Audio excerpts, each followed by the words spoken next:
Now this question is very similar to the 2009 question 9. Okay, so you see how these questions are just constantly recycled and you come across the same things over and over again. So the more practice you get of them, that you do yourself, okay, is the best, okay, to get used to how to answer these questions.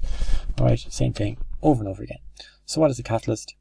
Okay, it speeds up or slows down a reaction, or alters the rate of the reaction without being used up in the reaction itself. Okay, explain the type of bonding in the reactants, or explain how the type of bonding, in the reactants influences the rate of a chemical reaction in aqueous solution. So, if you have reactants that are ionically bonded, that reaction will happen much faster. The rate of reaction is much quicker with ionic bonding, than it is in covalent bonding. The reason for that is that with ionic bonding, the reactants are able to bond together very easily. Okay, it doesn't require an awful lot of energy for them to be able to do that.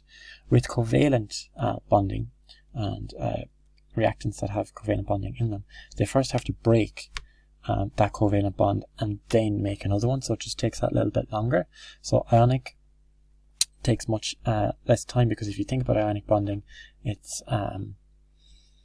the transfer of electrons, okay, whereas covalent bonding is the sharing of electrons, okay. So it just takes a bit more time for those bonds to be first broken and then created to form your product.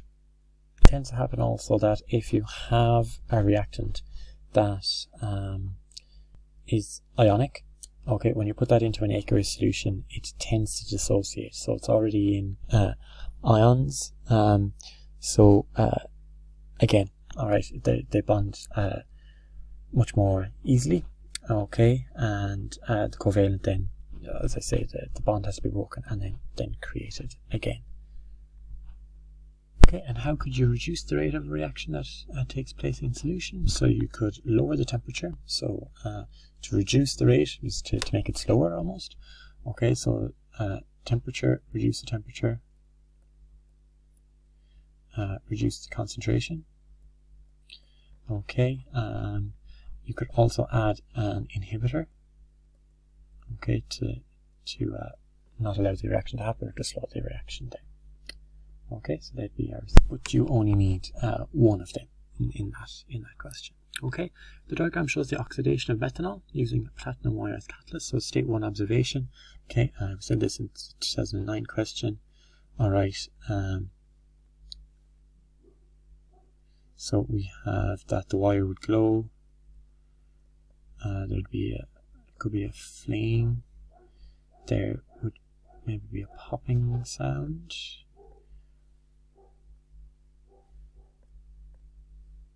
And there could be an odor of methanol.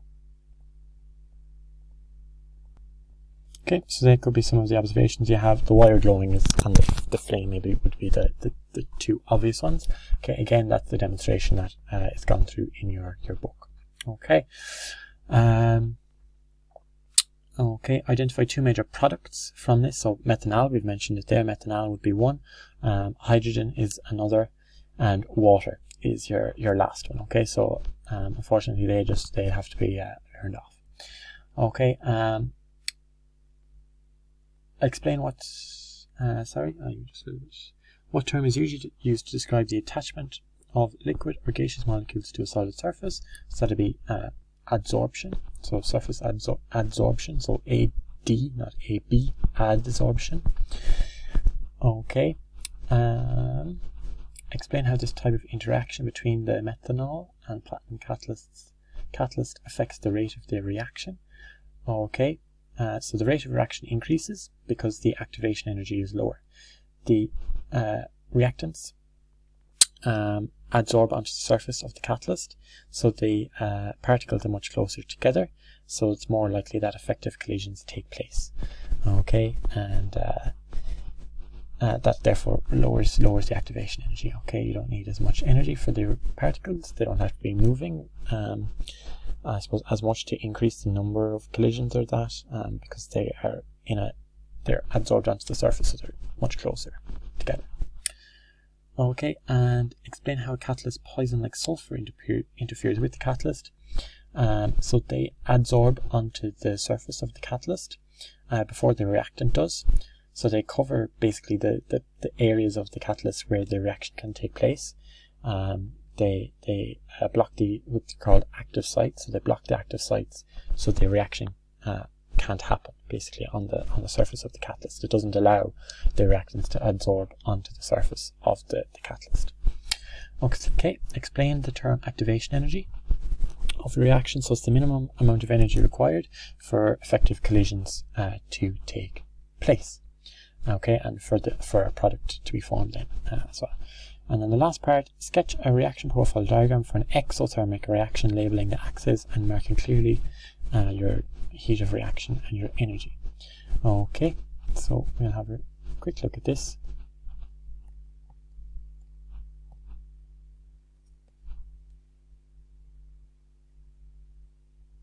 Okay, so on our x-axis we're going to have time. Here we're going to have energy. Okay, we're looking for an exothermic reaction. So that means that we're giving off energy in the process of our reaction. So our products are going to have less energy or contain less energy than in our reactants. Okay, so our reactants have more energy than our products. Okay, so that energy is lost in the form of heat or light or whatever form that may be. It might be kinetic as well. Okay, so this is where our reactants may be. Okay, we then go up, okay, until we reach our activation energy, where that reaction, where those effective collisions take place and the reaction occurs, and then eventually our products are formed. So here would be where our reactants are. Here's where our products are. Okay, now our activation energy is the difference between the energy we have at the start, okay, and the top of that line. Okay, the energy where the effective collisions take place and our product starts being formed. Okay, so with a ruler, okay, may as well take out a ruler. Okay, find where the highest point of that graph is. Okay, draw a straight line up. Okay, could have gone over here maybe.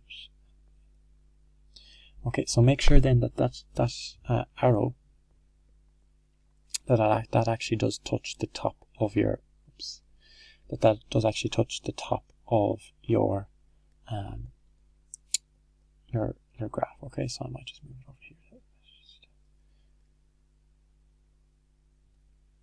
Okay, so it's important that line or this arrow actually touches that line. If it doesn't, you run the risk of not getting your marks.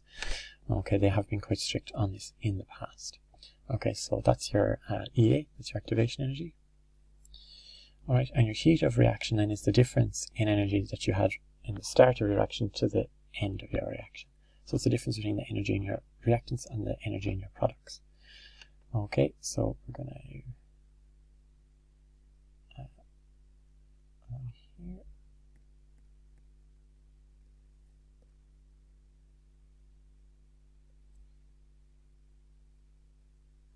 Okay, and it's basically that line there that we have for our reactants. Okay.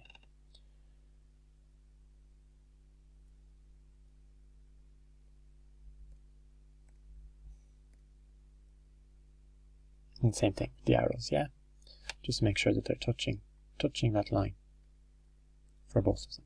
Okay, and that is your energy profile diagram with your activation energy and your heat of reaction for an exothermic reaction.